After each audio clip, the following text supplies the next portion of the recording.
Morning. দেখো একটা জিনিস, গ্রাম বাংলার যে একটা ন্যাচারাল পরিবেশ সেটা একবার দেখো। আমি এসেছি আমার মামা বাড়িতে, আর মামা বাড়ির সামনে কিন্তু পুকুর আছে, আর পুকুরের চারপাশে অসংখ্য গাছপালা, বাঁশ গাছ থেকে এটা অর্জুন গাছ, এটা হচ্ছে পুকুর। দেখো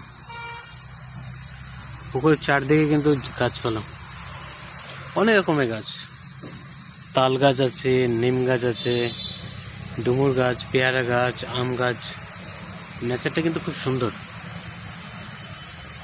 আমি দেখো বসে আছি গামছা গলায় নিয়ে, পিছনে আমার তাল গাছ তাল পাড়া হচ্ছে, আর তাল খাবো। আর এটা এখন তালের সিজন, জানো।